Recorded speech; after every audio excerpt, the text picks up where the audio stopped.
I was 8 years old the first time I saw him. The clown.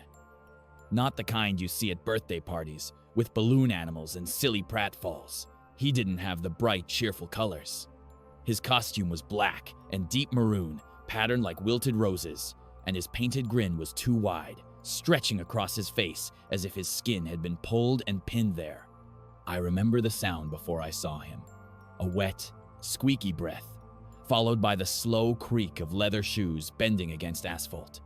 He stood at the far end of the street under a flickering street lamp, staring straight at me.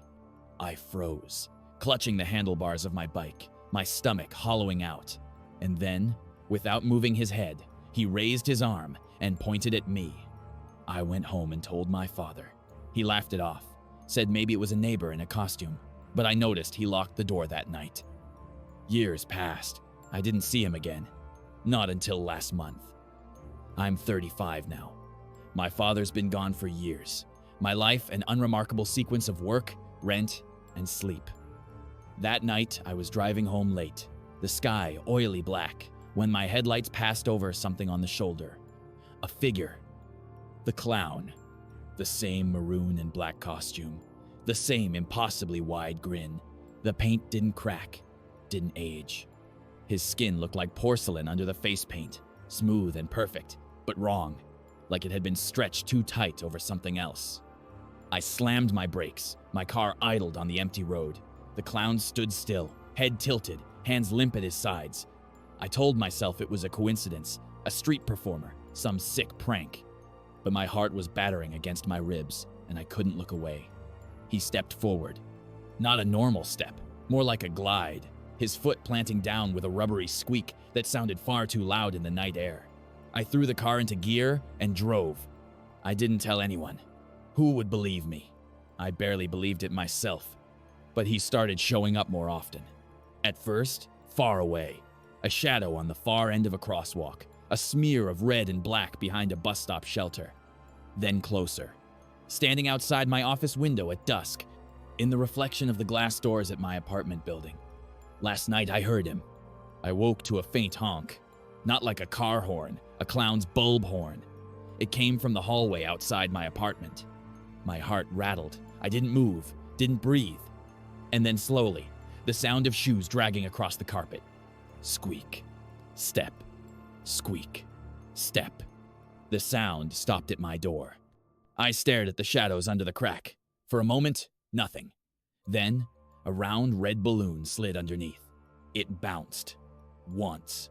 Twice. Then rolled toward my bed. I didn't sleep. Today I went to work, like nothing happened. My hands shook at my desk. My manager asked if I was sick. I muttered something about the flu.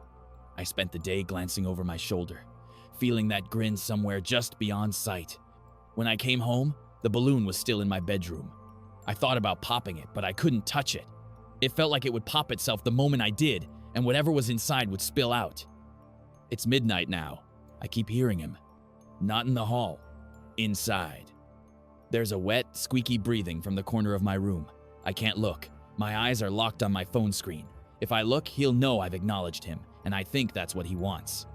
The smell of grease paint is getting stronger, sweet and chemical, like rotting candy. My chest feels tight. Something brushes the back of my neck. Fingers. Cold. Damp. I can hear him leaning down, his lips by my ear. He whispers, in a voice that sounds like a balloon, slowly deflating. 30 years, and you finally stopped pretending you don't see me. I turn my head. The grin is right there, inches from my face. His paint is perfect, but beneath it I can see movement, something shifting under his skin like worms under silk. His eyes are polished glass, and my reflection is trapped inside them, stretching into a distorted smile that isn't mine. He hands me something. The balloon. Only now it's not inflated, it's deflated and limp, tied at the end, and something is moving inside it, pressing against the rubber. I want to scream, but the sound comes out as a wheeze. My chest collapses inwards. I feel the air being pulled from me, funneled into the balloon. My vision tunnels. My lips are stretching into a grin, skin splitting at the corners. Before I black out, I hear the squeak of his shoes stepping away. When I wake, I'm outside, standing at the far end of a street under a flickering lamp. A boy on a bike stops at the other end of the street, staring at me. Without moving my head, I raise my arm and point. The boy freezes, eyes wide, and I can see the understanding settle in. It's his turn now. I've never been afraid of clowns. Not until last week. It started when I moved into my new apartment. A cheap place on the edge of town. 2 floors, peeling wallpaper, the kind of building landlords forget about. My neighbors were strange but harmless. The strange thing was the old circus posters on the stairwell walls, faded red and yellow, peeling at the corners, clowns grinning at me with their painted mouths. Every time I passed them, I felt a tug at the edge of my mind, like the smiles were watching me. The first night I heard it, a quiet laugh behind my door. Slow. At first I thought it was a neighbor, maybe a mistake. I cracked the door. No one. Just the hallway, empty. The next night it was louder. Someone was outside my window. A shape, tall, lanky, a clown. Black and orange stripes. The kind of costume that should have been funny and ridiculous, but it wasn't. His mask wasn't smiling. It was fixed in a grimace, eyes too pale, too white, staring straight at me. I called the cops. They didn't find anything. Said it was probably a prank. I told myself they were right, but the fear settled in my chest like a stone. Then it got worse. 3 nights ago, I woke to the sound of my door handle rattling. Fast, hard. I didn't move, heart thundering. The doorknob clicked. The door swung open. There he was, the clown, standing there in the shadows, a knife in one hand, a balloon in the other. I could see the shine of the blade in the dim light, long and cruel. I swallowed a scream, but my throat was dry. He didn't move at first, just stared with the painted mouth stretching into a grin too wide. Then he lunged. I barely got out of the way. The knife scraped the wall beside my head. I stumbled backward, tripping over the rug. Pain shot through my ankle. But I got up. I ran. Out the door. Down the stairs. He followed. Silent, walking down the hallway, his shoes squeaking against the floorboards. I reached the lobby and tried to force the front door open. Locked, of course. I ran to the side door, also locked. The windows too high, too narrow. Panic surged. The clown was behind me now. The smell of candy floss slowly rising, filling my nose. Then I saw it. The fire escape. Rusted, narrow, screamingly unstable. I leapt for it, hands grabbing the cold metal. He lunged for me just as I kicked off the ground. His knife caught the railing, screeching, but I scrambled up, pulling myself higher. From the roof, I could see the street below. I didn't stop. I ran along the edge, jumping onto the next roof. Each leap brought me closer to freedom, but I could feel his presence behind me. A shadow sliding silently along the metal. His shoes squeaked just enough to make me imagine he was right on top of me. I thought I'd lost him when I ducked into a back alley, but then I heard it, the sound of his shoes behind a dumpster. I froze, barely breathing. The alley was narrow, and there was nowhere to hide. I pressed myself against the wall, waiting. Then he emerged, knife in hand. His eyes empty, but I could see me reflected in them, screaming. I realized then that he wasn't human. I ran. The knife grazed my shoulder. Pain flared, blood dripping down my arm, but I didn't stop. I stumbled into the street. Car lights swept past me. People screamed and ran, but I didn't care. I didn't know where to go, but I had to keep moving. I ran into an abandoned warehouse. The air was thick with dust and the smell of decay. I could hear him moving outside, laughing, a high-pitched laugh that made my skin crawl. I found a stack of crates and climbed on top. Peering through the broken windows, I saw him pacing. His grin never faltered. His eyes never left the warehouse. I wanted to run, but I couldn't. My ankle throbbed. My shoulder burned. Hours passed. He didn't leave. I couldn't move. And then a noise. A balloon popping nearby. He had balloons everywhere. Dozens of them, tied to broken beams, scattered across the floor. They weren't just balloons. I could see something moving inside them. Little shapes, writhing, like insects or worse. I had to escape. Crawling over the crates, I found a trap door. It led to the alley behind the building. I climbed down, bleeding, exhausted, and started running again. When I finally made it back to the street, I collapsed in an alley, gasping. My hands were shaking so hard I could barely unzip my backpack to call 911. When the cops arrived, of course there was nothing. No clown, no balloons, nothing to prove the nightmare I'd lived. "You've just had an accident with your shoulder, sir. Go to the hospital to have it cleaned up and you'll be fine." For 2 nights I didn't sleep. Every shadow, every flutter of movement, I imagined him there.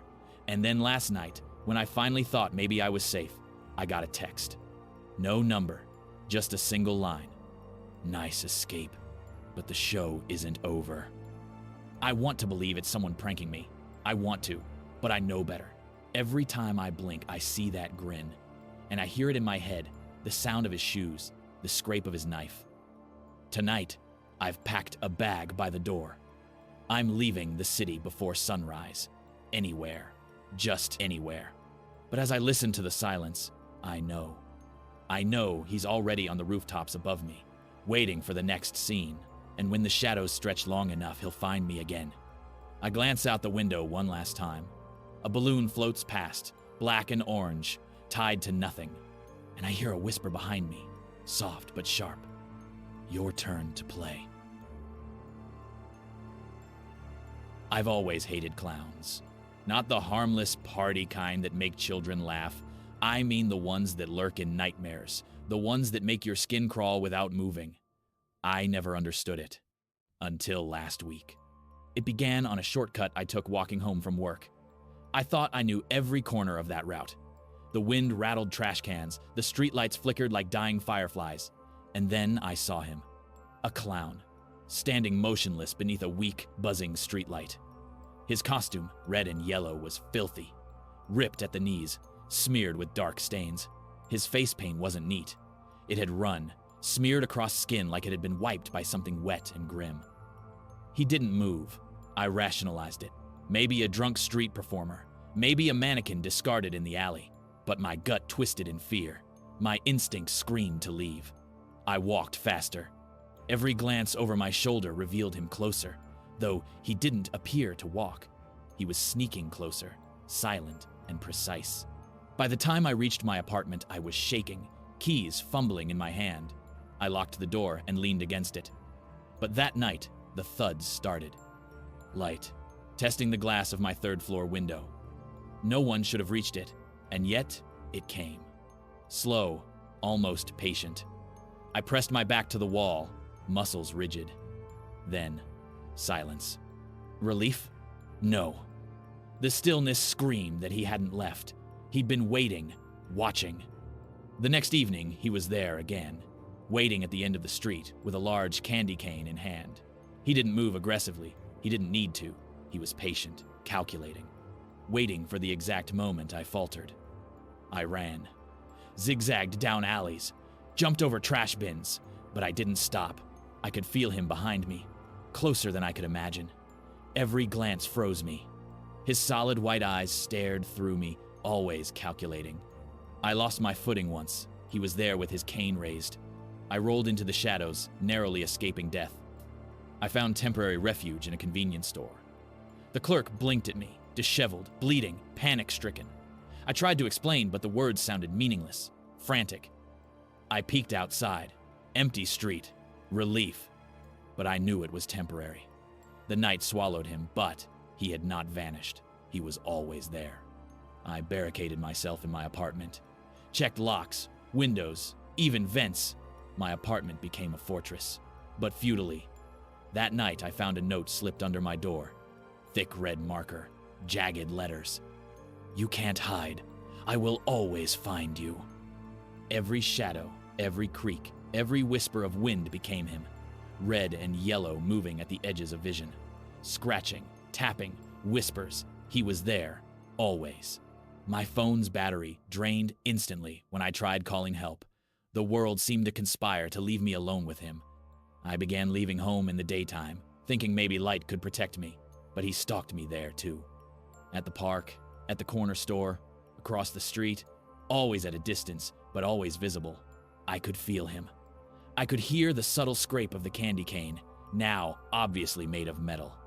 I realized then he wasn't just waiting for me. He was learning me, watching my patterns, predicting my moves. Then came the night he almost caught me. I had slipped outside, desperate for food, trying to act normally. A shadow fell over me. He was behind me in the alley, cane raised. I dove sideways into a dumpster, scraping my arm on sharp metal, bleeding but alive. He didn't strike. He waited, patient, always patient. I knew he'd been tracking me, knowing exactly where I would run. Days blurred together. The city, once familiar, became a labyrinth of paranoia. Every stranger could be him. I started checking reflections obsessively, seeing him in mirrors, windows, darkened screens. Sometimes I thought he wasn't real, a hallucination born from fear. But the thudding on my door, the notes, the glimpses at night reminded me otherwise. I started sleeping in shifts, dreading nightfall. Yet the sounds persisted, tapping, scratching, whispers. I could hear the soft dragging of the candy cane along my hallway carpet. Last night, I made a mistake, a moment of carelessness. I stepped onto the street to get air for a couple of minutes, thinking perhaps he'd vanished. He hadn't. Standing under a dim streetlight, red and yellow stark against the dark. He didn't move. I could feel his gaze on me. Then he advanced slowly. I bolted, zigzagging again. My ankle twisted on an uneven pavement. Pain tore up my leg. He followed effortlessly, like some inhuman predator. I ran through a field near the park on the corner, barely squeezing through a chain-link fence, scraping myself raw. I could hear him, breathing softly now, his candy cane dragging along brick. I stumbled through the night, lost, disoriented, adrenaline burning through my veins. When I finally reached my building, I collapsed inside, hyperventilating. And now tonight, I see movement at the end of the street. Red and yellow swaying in the darkness. I know I can't outrun him forever. Every step I take, he adapts. Every shadow I hide behind, he knows. Without moving my head, I raise my arm and point. Then, with the faintest twitch of his painted lips, he steps aside. The alley is empty behind him, the shadows swallowing the space where I would have fled. A sinister understanding passes between us, unspoken but unmistakable. The hunt isn't over, only paused. I back away until the wall presses against my shoulder. He tilts his head one last time, a grotesque mimic of curiosity, then recedes into the darkness, vanishing as silently as he appeared. I know he's watching still, somewhere just beyond sight, somewhere just beyond reason. And I understand that tonight was not my victory. It was only the passing of the turn. And I know, in the dark, that the clown will always be there, waiting, patient, inevitable.